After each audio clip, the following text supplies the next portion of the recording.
In the Istanbul underworld, debts aren't paid with money. They're paid in blood. It all started with a simple moneylender who owed the mafia. But that wasn't his mistake.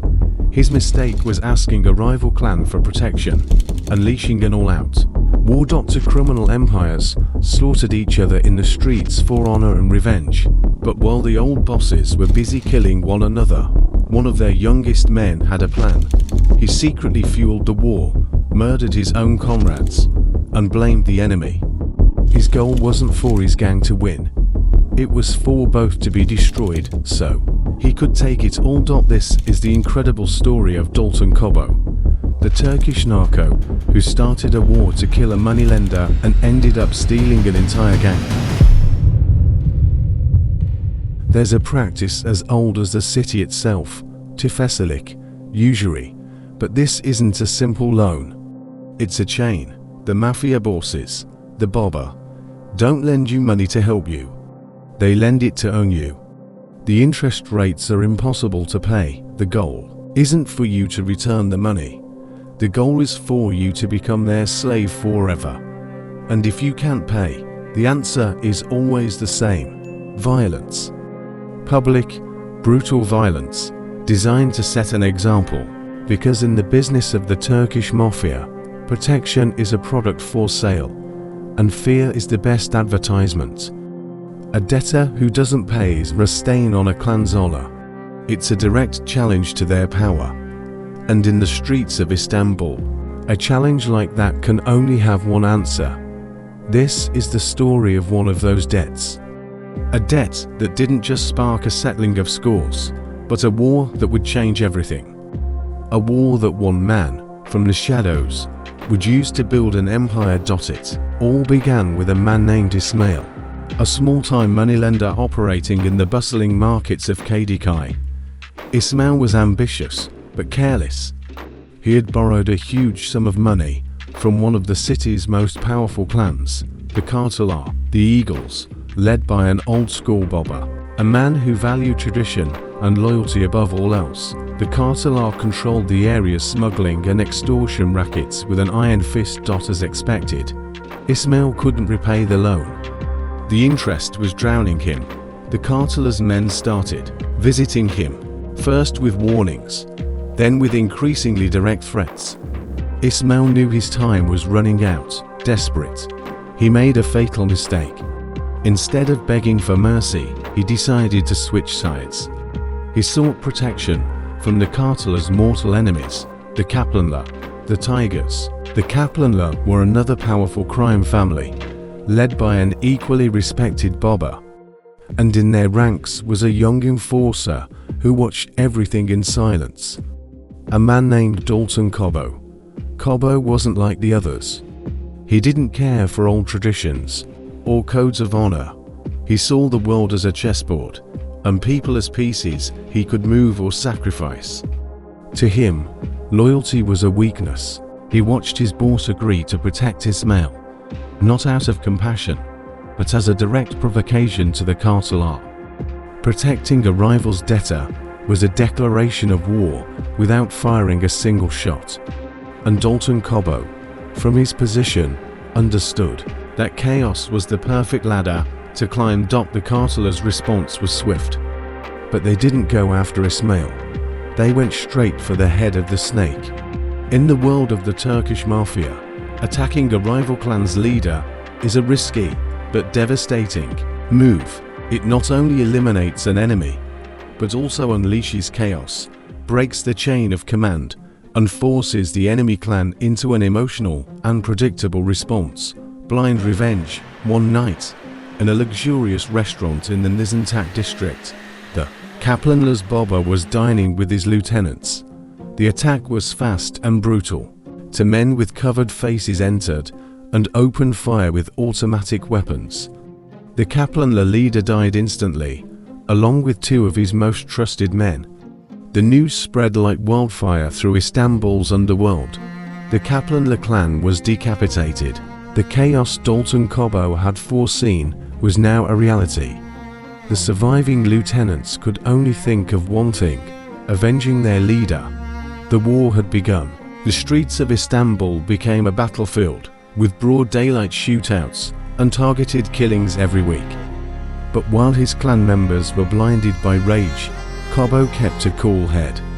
The war wasn't a tragedy for him. It was an opportunity. The Kaplanlar throne was empty, and he was going to claim it. While the Kaplanlar and the Kartalar bled each other dry, a war of attrition, Dalton Kobo began moving his pieces in the shadows. His strategy was simple but lethal: fuel the flames of war and eliminate anyone who stood in his way, regardless of which side they were on. His first target was Ismail, the moneylender who had started it all. He was found in an alley with a bullet in his head. Everyone assumed the Kartalar did it. One less loose end. Then, Kobo started hunting. He led attacks against key figures in the Kartalar, earning a reputation as a brave and loyal man within his own clan.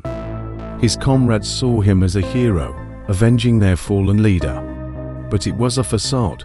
His true masterstroke was betrayal. He secretly began assassinating his own rivals within the Kaplanlar, the other lieutenants, who also had their eyes on the top spot. Each murder was staged to look like the work of the Kartalar, adding more fuel to the fire and accelerating the spiral of violence. He drew inspiration from the tactics of other bosses who eliminated competitors through violence and police manipulation. Sometimes, the betrayal came from within, like when a boss is killed by his own bodyguard, the ultimate expression of disloyalty. Dalton Kobo was using the Mafia's code of honor against them. He exploited his comrades' thirst for revenge to cover his own crimes, while the two clans destroyed each other in an honorable but foolish war. He, the lone wolf, was taking the entire flock. In less than a year, the war was over. The leaders of both clans, the old bobbies who had started the conflict, were either dead or in prison. What remained of the Kartalar and the Kaplanlar were broken and weakened factions. That's when Dalton Kobo made his final move. With the men loyal to him, he unified the remnants of both clans under a new banner, his own. There was no negotiation. You either joined him or you died.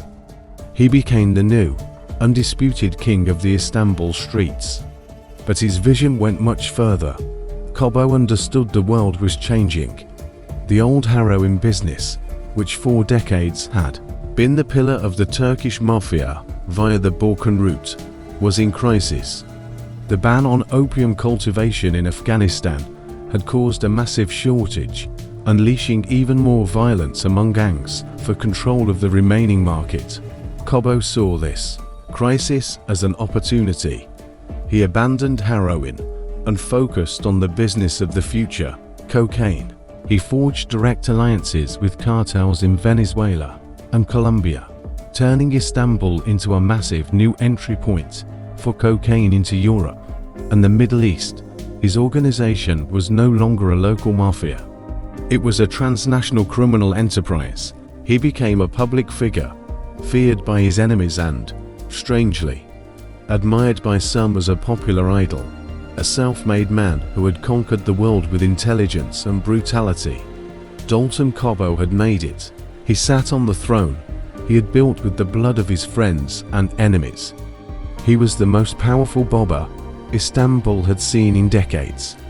But in the underworld, power isn't an easy crown.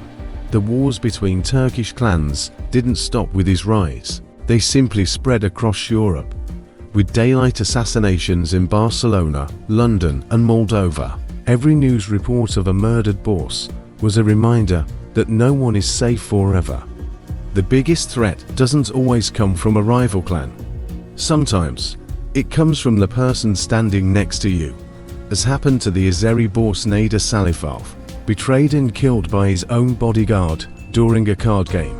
Kobo knew this. He knew that by destroying the old code of loyalty to get to the top, he had created a new playbook for those who would come after him. Now, in the shadows of his own empire, there are other young enforcers, just as ambitious and ruthless as he once was. They watch him, they learn from his methods, and they wait for their moment. They wait for a new debt, A new betrayal, a new war. Because in the streets of Istanbul, the cycle of blood never ends.